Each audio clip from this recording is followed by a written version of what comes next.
ప్రియులారా, మన తండ్రి అయిన దేవుడు, పరిశుద్ధుడైన దేవుడు నామములో మీకందరికీ ఈ ఉదయకాలము వందనాలు చెల్లిస్తూ ఉన్నాను. మీరంతా బాగున్నారు ప్రియులారా? ప్రభువుతో నడుస్తున్నారు కదా? ప్రభు సన్నిధానములో మనము జీవించే వారమై ఉండాలని దేవుని యొక్క వాక్యము సెలవిస్తుంది. ప్రభువైన యేసుక్రీస్తు నామములో మీకందరికీ నా యొక్క వందనాలు. ప్రియులారా, ప్రార్థన చేసుకున్నాం. అందరం తలలో వంచినట్లయితే ప్రార్థించుకున్నాం. స్తోత్రం స్తోత్రం స్తోత్రం స్తోత్రము నాయన ప్రభువా, పరిశుద్ధాత్మదేవ, నీకు వందనాలు తండ్రి. ఇదిగో ప్రభువా, ఈ ఉదయకాలము నాయన నీ బిడ్డలమైన మమ్మలను నీ పాద సన్నిధికి తీసుకుని వచ్చి ఈ ప్రకారంగా అన్ని నామముల కంటే మీ నామమును స్తుతించే భాగ్యము నాయన మీరు మాకు కలుగజేసినందుకు దేవా, నీ నామానికి వందనాలు చెల్లిస్తూ ఉంటున్నా. ఈ ఉదయకాలము తండ్రి, నీ యొక్క బిడ్డలమైన మేము నాయన అన్ని నామముల కంటే పై నామమును స్తుతించుటకు, ఆరాధించుటకు తండ్రి అయ్యా మీ సన్నిధిలో మమ్మల్ని నిలబెట్టినందుకు దేవా నీకు వందనాలు. మీ యొక్క మెల్లని స్వరాన్ని ప్రభువా మాకు వినిపించండి. పాటల యందును, ప్రార్థన యందును నాయన, వాక్యం యందును ప్రభువా మమ్మలను మీ నామములో స్థిరపరిచి నీ వాక్యము ద్వారా ప్రభువా మేము హెచ్చరింపబడి ఆ హెచ్చరికకు నాయన మేము లోబడి జీవించి నిన్ను మహిమపరిచే నీ కృపలో మమ్మల్ని ముందుకు నడిపించి మీరు మహిమ పొందగలరని నీకే మహిమ ఘనత ప్రభావాలు ఆరోపిస్తూ ప్రభు అయిన యేసుక్రీస్తు పరిశుద్ధ నామములో ప్రార్థించి వేడుకుంటున్నాము పరమ తండ్రి, ఆమేన్. ప్రియులారా, బిడ్డలారా, ఈ సమయంలో మనం ఒక పాటను మనము పాడుకున్నాం. యూదా స్తుతి గోత్రపు సింహమా అనే పాట మనము పాడుకుని దేవుని మనము ఉదయకాలం మనం మహింపరచుదాం. యూదా స్తుతి గోత్రపు సింహమా, యేసయ్యా నా ఆత్మీయ ప్రగతిని స్వాధీనమా. యూదా స్తుతి గోత్రపు సింహమా, యేసయ్యా నా ఆత్మీయ ప్రగతిని స్వాధీనమా.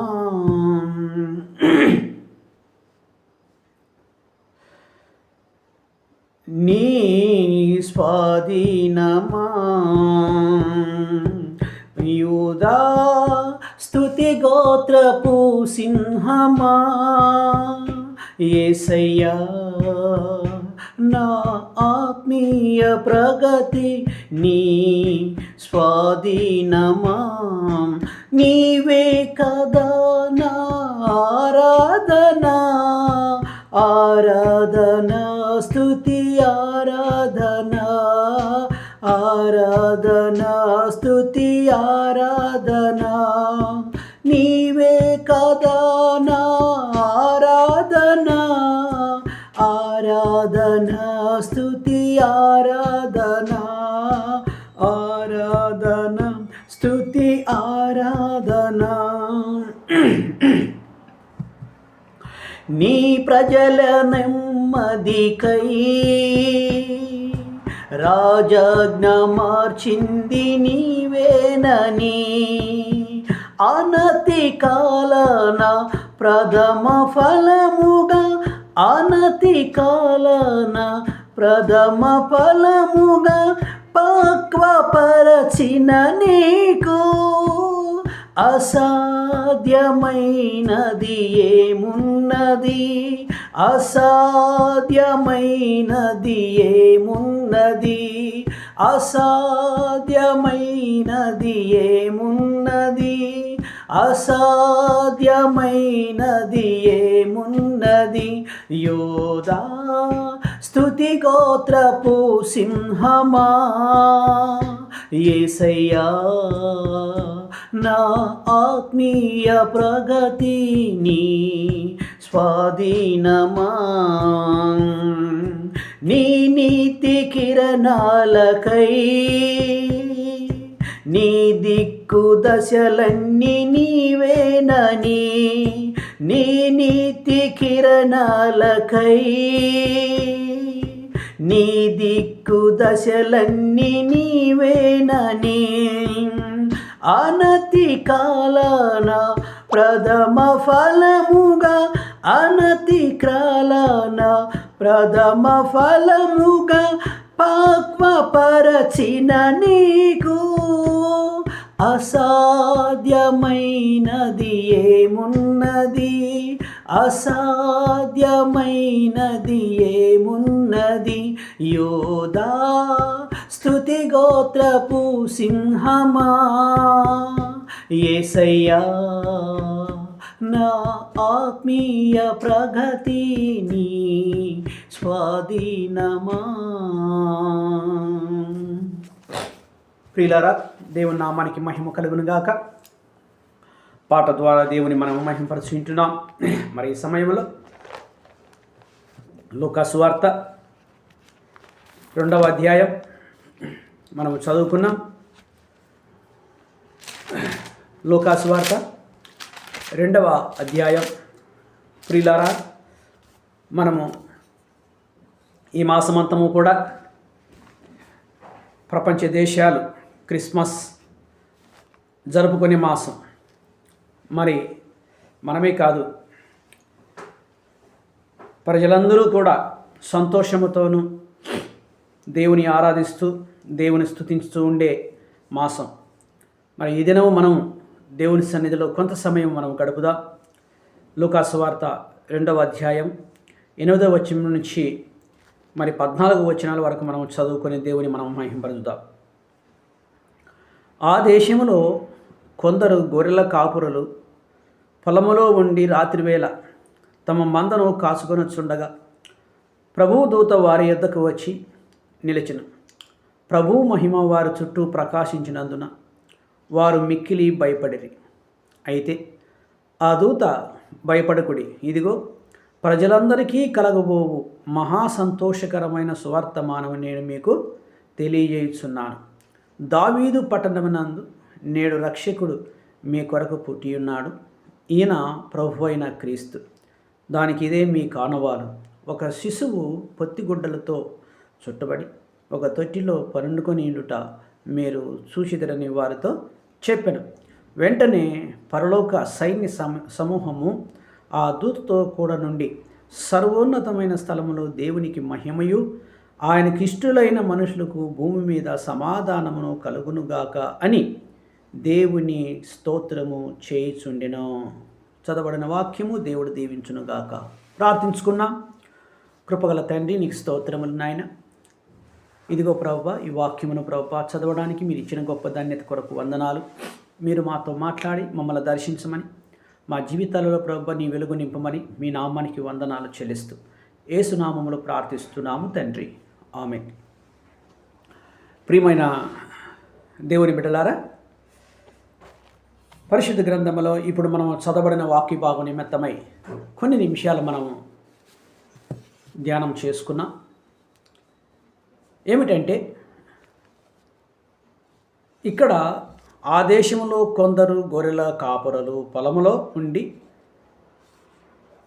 అనగా ప్రియమైన దేవుని యొక్క బిడ్డలారా, గొర్రెల కాపురులు ఏం చేస్తున్నారు? గొర్రెల కాపురులు ఎటువంటి వారు? గొర్రెల కాపురులు జ్ఞానము కలిగిన వారా? వివేకం కలిగిన వారా? శక్తిమంతుల? అన్నీ తెలిసిన వాళ్ళ యొక్క స్థితిగతులు, వాళ్ళ పరిస్థితులు ఏమిటి? ప్రియమైన బిడ్డలారా, ఈ సమయంలో 8వ వచనంలో ఆ దేశంలో కొందరు గొర్రెల కాపురులు పొలములో ఉండి రాత్రివేళ తమ మందను కాచుకొనుచుండగా. ప్రియులారా, రాత్రివేళ వాళ్ళు పగలంతయు గొర్రెలను మేపుకొని రాత్రివేళ ఒక దగ్గర వాళ్ళు వాటన్నిటిని సమకూర్చి వాటికి చుట్టూ, మందకు చుట్టూ కంచె వేసి, ఆ కంచెకు ఒక పక్క ఒక దగ్గర ఎక్కడైనా కూడా ఒక ద్వారం ఏర్పాటు చేసుకొని దానికి గేటు పెట్టి రాత్రి వేళ వారు నిద్రిస్తూ ఉంటారు. ఈ గొర్రెల కాపరులు దీనులు, సమాజంలో ఏమీ తెలియని వారు. వాళ్ళకి ఏమైనా కూడా మందను మేపడము, వాటిని కాయడము, వాటిని భద్రపరచుకోవడము వాళ్ళ పని. గొర్రెలన్నింటినీ కూడా ఉన్నాయా, ఆరోగ్యంతో ఉన్నాయా, చక్కగా మేసినాయా, మంచిగా ఉన్నాయా అని వాటిని కాపాడుకొని వాటిని ముందుకు నడిపించడమే గొర్రెల కాపరులు చేసే పని. అటువంటి కాపురులకు దేవుని దూత దర్శనమిచ్చి, ఎందుకు దర్శనమిచ్చాడు, దేనికి దర్శనమిచ్చాడు? వాళ్ళు అమాయకులు.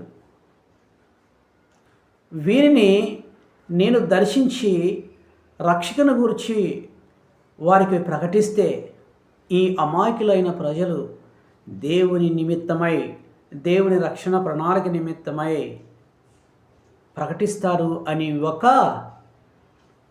నమ్మకముతోనూ ఆ గొర్రెల కాపురులను దేవుడైన యెహోవా దేవుడు, రక్షకుడైన దేవుడు, పరిశుద్ధుడైన దేవుడు, కుమారుడైన దేవుడు వారిని దర్శించుటకు ఆయన అనుగ్రహించాడు. అయితే దూత వారి మధ్య నిలవగానే వారు ఏమైంటున్నారు? ప్రియులారా చూడండి, వారు ఏమైంటున్నారు?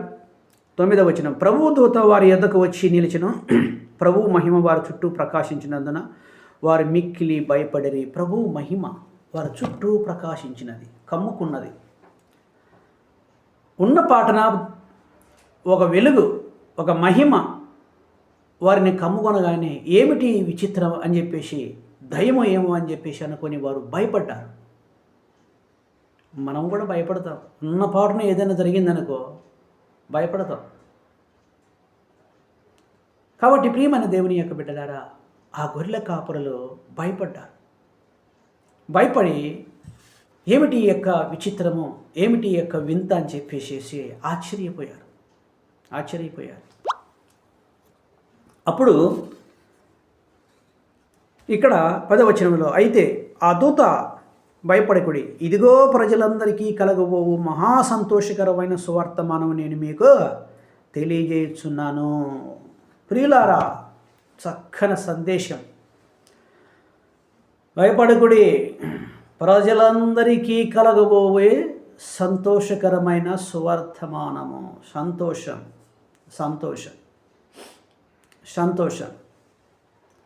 ఏమిటి ఆ సంతోషం? ఏమిటి ఆ సువర్తమానము? ప్రజలందరికీ కలగబోవు సువర్తమానము, ప్రజలందరికీ సంతోషం.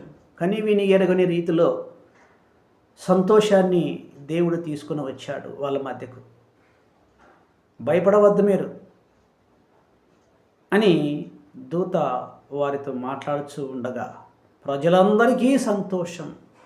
ఎంత వింత అంటే, అంతవరకు వాళ్ళు సంతోషంలో లేరా? సంతోషం అన్న మాట వాళ్ళకు తెలియదా? తెలుసు. అది సాధారణమైన సంతోషం. ఈ లోకానికి సంబంధించిన సంతోషంతో వాళ్ళు ఆ యొక్క కాపురులు గొర్రెలను కాసుకుంటూ ఒకరికి ఒకరు మాట్లాడుకుంటూ వారి యొక్క పరిస్థితులను గూర్చి వాళ్ళు తెలుపుకుంటూ వాళ్ళ కుటుంబాల గురించి, వాళ్ళ మందన గురించి, వాళ్ళ యొక్క ఇరుగు పొరుగు వారిని గురించి మాట్లాడుకుంటూ మంద అభివృద్ధి అవుతూ ఉండగా వాళ్ళు సంతోషిస్తూ ఉండవచ్చు. కానీ ఆ సంతోషము కంటే ఈ దూత తెలిపిన సంతోషము అది ఉన్నతమైన సంతోషం, కనివిని ఎరుగిన సంతోషం. ఎవరికంట? వాళ్ళకేనా? వాళ్ళకి కాదు, ప్రజలందరికీ. ఇదిగో సువర్తమానం మీకు నేను తెలియజేస్తున్నాను. ఏమిటి ఆ సువర్తమానం? ఆ సువర్తమానము ఏమిటి? ఇక్కడ 11వ వచనం, దావీదు పట్టణమునందు నేడు రక్షకుడు మీ కొరకు పుట్టి ఉన్నాడు. ఆహా, దావీదు పట్టణమునందు నేడు మీ కొరకు రక్షకుడు పుట్టి ఉన్నాడు. రక్షణ. ఇప్పుడు వాళ్ళు చేసేది ఏంది? మందకు వాళ్ళు ఏం చేస్తున్నారు? ఎందుకు వాళ్ళు కాపలా ఉంటున్నారు రాత్రిపూట? భద్రత, రక్షణ.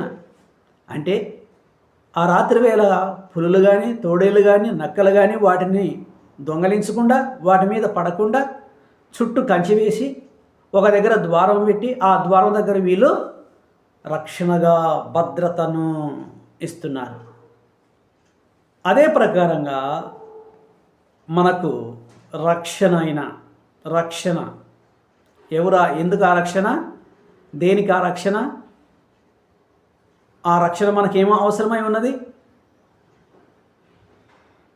ప్రియులారా చూడండి, రక్షకుడు నేడు మీ కొరకు పుట్టి ఉన్నాడు. అబ్బా, రక్షకుడు.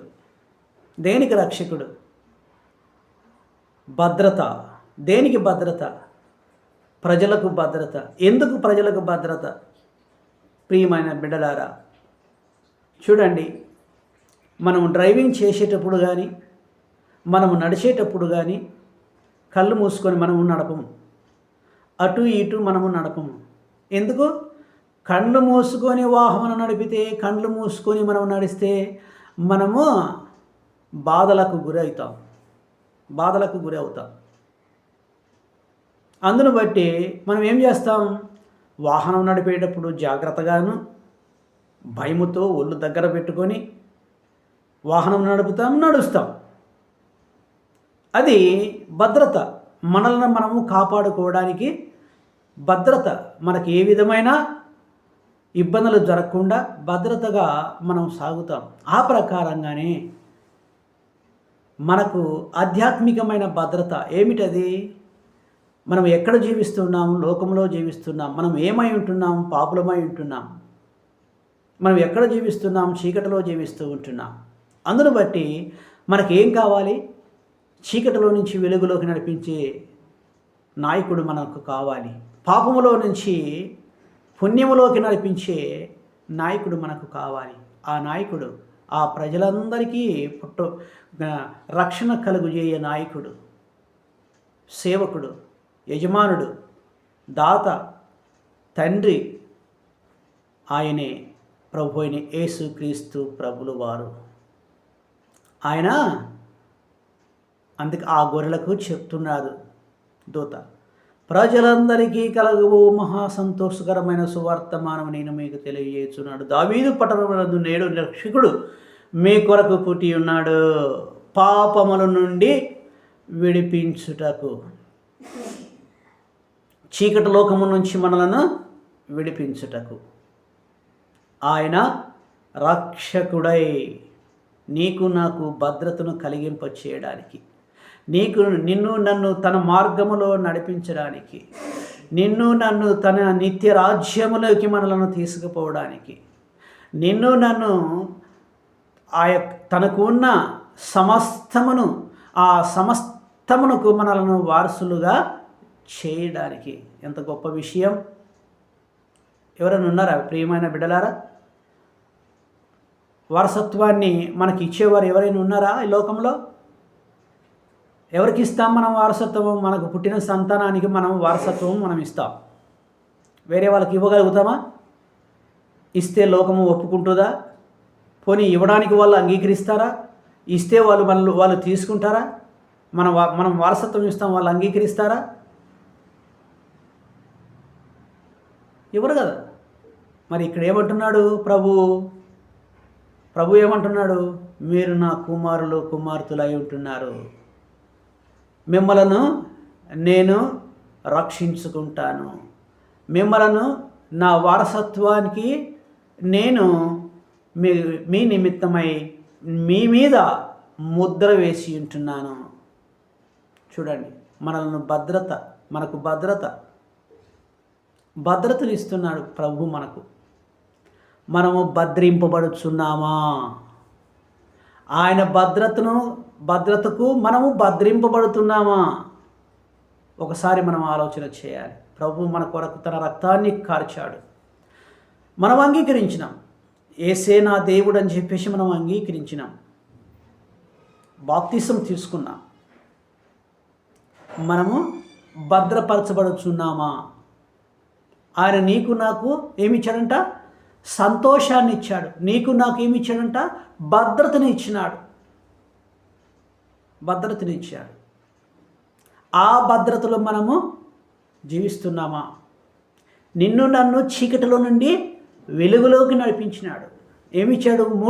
మూడు మనకు ఆయన అనుగ్రహింపచేశాడు. చీకటిలో నుంచి వెలుగులోకి ఒకటి, సంతోషాన్ని ఒకటి, భద్రతను ఒకటి.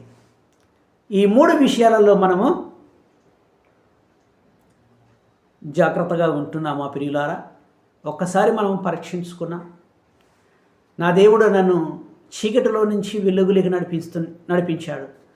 నేను వెలుగులోనే, అనగా నేనే మార్గం, నేనే సత్యం, నేనే జీవం అని పలికిన దేవుని చిత్తంలో నేను వెలుగులోనే నేను జీవిస్తున్నానా?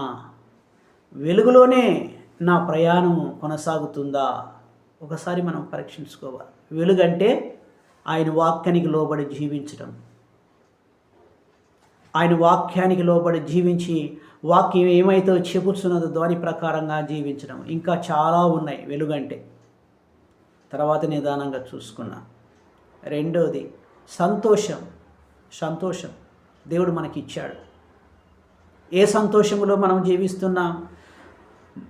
ఏ సంతోషంలో? దేవుని సన్నిధానంలో గడిపి మనము సంతోషిస్తున్నామా? వేరే వాటి విషయమై గడిపి మనము సంతోషిస్తున్నామా? ఏమిటి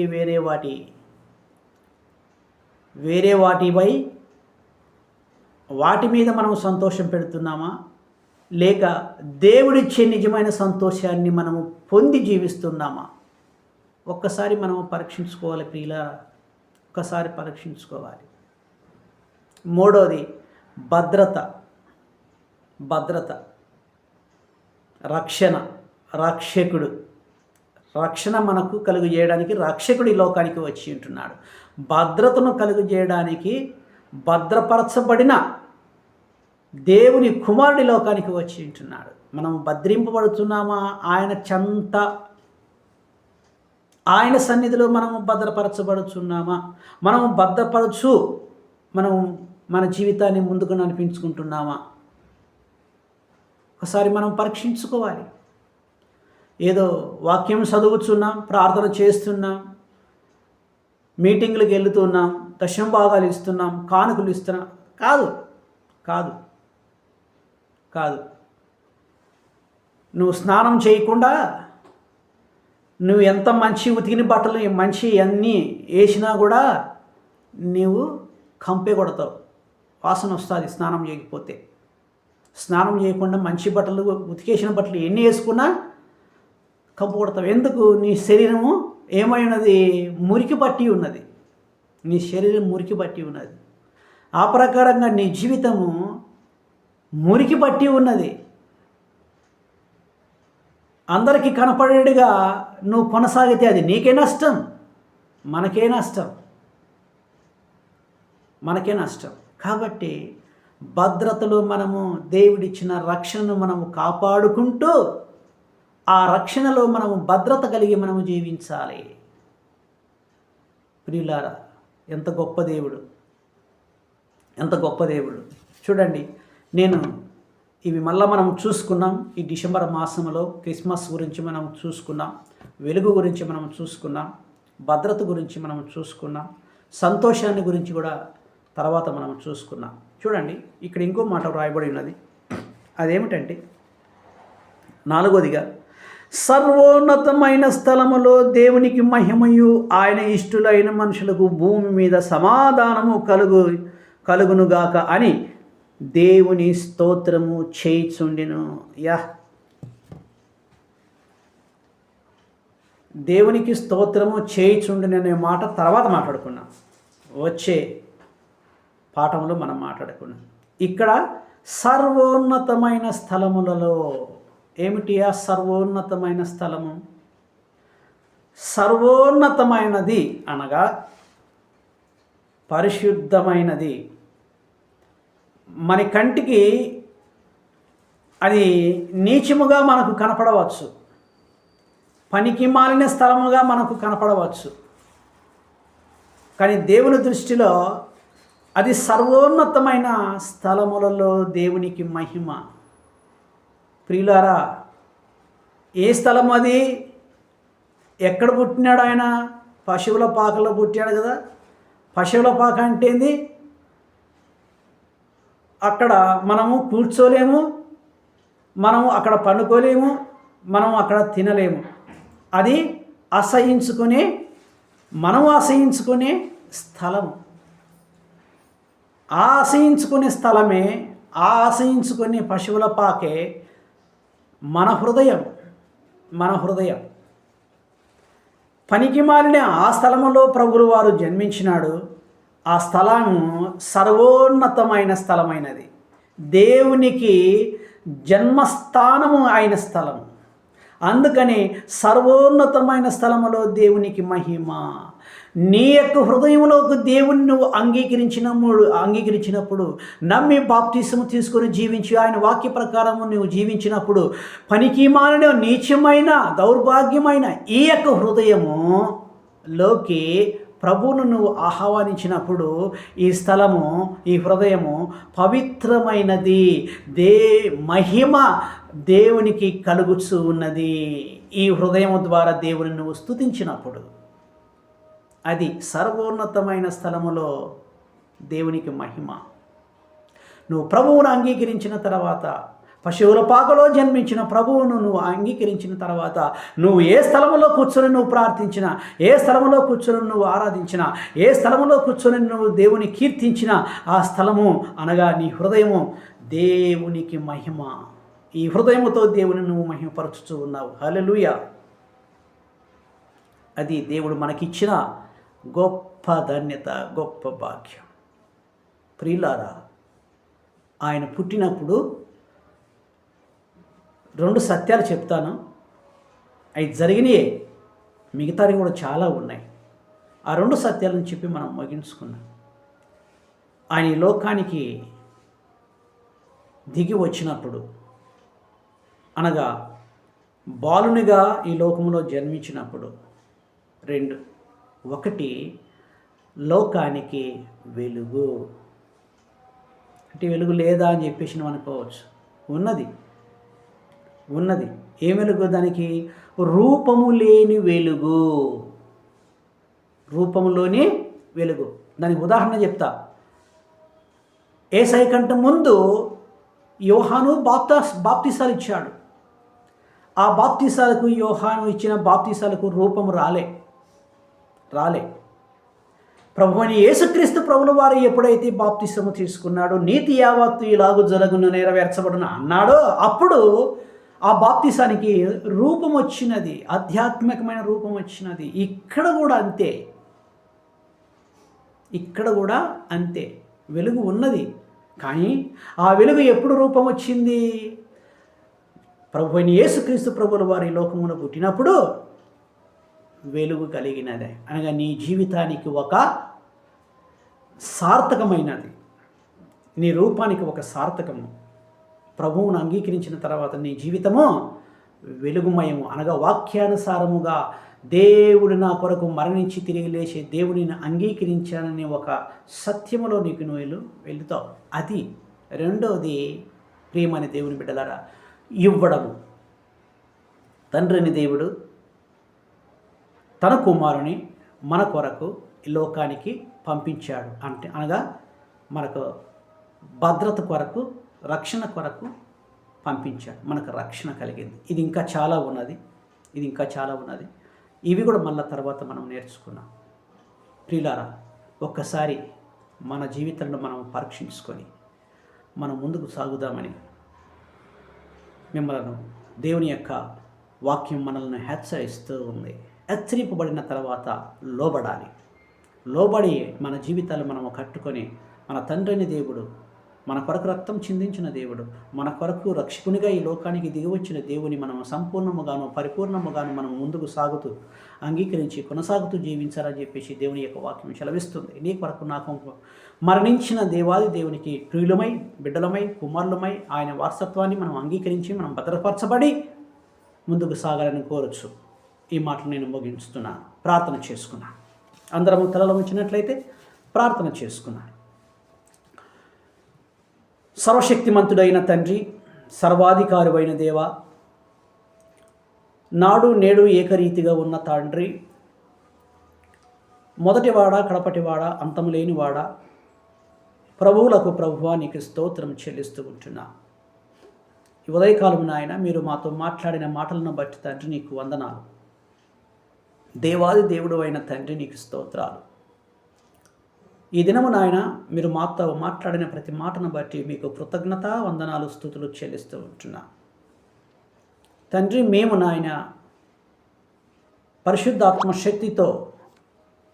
పరిశుద్ధాత్మ శక్తితో మేము ముద్రింపబడినాం. ముద్రింపబడిన మేము నా తండ్రి మిమ్మలను ఆత్మతో సత్యముతో ఆరాధించి బిడ్డలుగా మమ్మలను మీ చేతులతో దీవించి ఆశీర్వదించండి. ప్రభువా, ఈ సమయంలో నాయన మేము గోజాడుతూ ఉన్నాము తండ్రి. ప్రభువా, ఎంతోమంది నాయన ప్రజలు ప్రలాపిస్తూ ఉన్నారు. యవన బిడ్డలు తండ్రి, ఉద్యోగరాని బిడ్డలను ప్రభువా ఎంతో సతమతం అవుతున్నారు నాయన. ఉద్యోగాలు రాని బిడ్డలకు తండ్రి, ప్రైవేటు పరంగా కానీ గవర్నమెంట్ ప్రకారంగా కానీ నాయన వారికి ఉద్యోగాలను ప్రభువా మీరు దయచేయండి తండ్రి. యవన బిడ్డలకు నాయన మంచి జీవితాలను మీరు దయచేయండి ప్రభువా. తండ్రి, మరి సంతానం లేక బాధపడుచు ఉన్నారు, వారికి మీరు సంతానము దయచేయమని నాయన మిమ్మల్ని బ్రతిమలాడుచూ ఉంటున్నారు. ఓ ప్రభువా, నువ్వు గొప్ప దేవుడు నాయన. సమాధానం లేని కుటుంబాలు ఎన్నో ఉన్నాయి ప్రభువా, సతమతం అవుతున్నారు నాయన. ప్రభువా, అటువంటి కుటుంబాలలో సమాధానం మీరు దయచేయండి నాయన. సరైన జీవితంలో జీవించడానికి మీ కృపను చూపించి సమాధానం లేని కుటుంబాలను ప్రభువా సమాధానపరచుటకు దేవా సహాయం చేయమని, ఆ సమాధానం లేని కుటుంబాలు నాయన ఇటువంటి వాక్యం ద్వారా హెచ్చరింపబడి సరిచేసుకొని వారి జీవితాలను మీరు కట్టమని మిమ్మల్ని మళ్ళీ బ్రతిమలాడుచూ ఉంటున్నా. ప్రభువా, లోకములో నాయన ప్రజలందరూ కూడా తండ్రి నీ బిడ్డలే, నీ ప్రజలే, నీ జీవాన్ని నింపిన వారే. ప్రతి బిడ్డను ప్రభువా మీరు కాపాడండి. ఏ ఒక్కరు నశించడం నీకు ఇష్టం లేదు. ప్రతి ఒక్కరిని మీరు రక్షించండి నాయన. వారి పాపము పాత్రను మీరు తీసుకున్నారు. నీ రక్షణ పాత్ర వారు అంగీకరించినట్లు నీ యొక్క మంచి మనసును వారికి ప్రసాదించండి తండ్రి. నీకు స్తోత్రాలు దేవా. నాయన మరయేసు ఈ విషయంలో ప్రార్థిస్తూ ఉన్నా. అయ్యా, మీరే సహాయం చేయమని అడుగుతూ ఉంటున్నా. దేవాది దేవుడా నాయన, ఎంతోమందికి ప్రభు సంఘాలు ఉండి మందిరాలు లేవు ప్రభువా. నాయన, అటువంటి బిడ్డలకు మందిరాలను ప్రసాదించండి దేవుడి. మందిరాలను ఏర్పాటు చేయండి నాయన. సహవాసముగా కూడి మిమ్మల్ని స్తుతించుటకు మందిరాలను సహాయము చేయండి. ఓ ప్రభువా, నీకే వందనాలు. పరిశుద్ధాత్మదేవ, సువార్త ప్రకటిస్తున్న బిడ్డలను మీ చేతులెత్తి దీవించండి.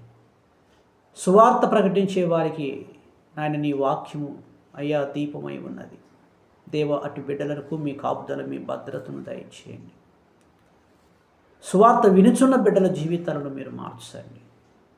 పౌలను మార్చిన దేవుడవు, దుర్మార్గులను మార్చిన దేవుడవు, దౌర్భాగ్యములను మార్చిన దేవుడవు, మాంత్రికులను మార్చిన దేవుడవు తండ్రి, చేతబడి చేయవారు మార్చిన దేవుడవు తండ్రి. రక్షణ లేని బిడ్డలను నీ రక్షణ పొంది వారి జీవితాలను నీ పాద సన్నిధిలో సరిచేసుకొని సత్యములో కొనసాగే భాగ్యం మీరు దయచేయమని నాయన మిమ్మల్ని బ్రతిమలాడుతూ ఉంటున్నాను. ప్రభువా, ప్రభుత్వాలను తండ్రి ఎత్తిపడుచున్నాను. మా దేశాన్ని ఎత్తిపడుచున్నాను. మా దేశ రాజకీయ నాయకులను ఎత్తిపడుచున్నాను. మా దేశ ప్రధానమంత్రిని, రాష్ట్రపతిని ప్రభువా, మంత్రులను నాయన అయ్యా ఎత్తిపడుతున్నాను. ఎమ్మెల్యేలను ప్రభువా, ఎంపీలను తండ్రి, రాజ్యసభ సభ్యులను ప్రభువా, రాజకీయ నాయకులందరినీ మీ నామములో ఎత్తిపడుతున్నాను. వారికి మీరు అప్పగించిన పని న్యాయముగా వారు కొనసాగించుటకు సహాయము చేయండి. వారి కుటుంబాలను, వారి భార్య బిడ్డలను, వారి రాజకీయ భవిష్యత్తును మీరు దీవించండి, మీరు ఆశీర్వదించండి. ఓ ప్రభువా, నీకే స్తోత్రాలు.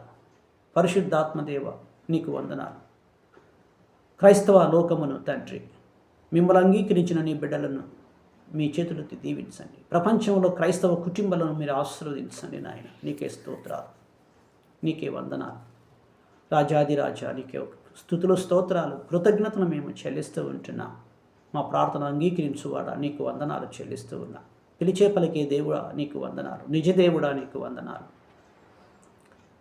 తండ్రి, మా ప్రార్థనకు మీరు జవాబు ఇచ్చువాడవని, ప్రతిఫలం ఇచ్చువాడవని మేము నమ్మచ్చు.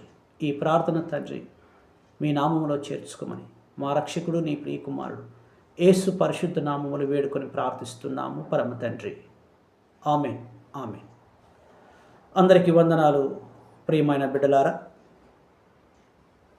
దేవుని నామానికి మహిమ కలుగునుగాక. ఆమేన్.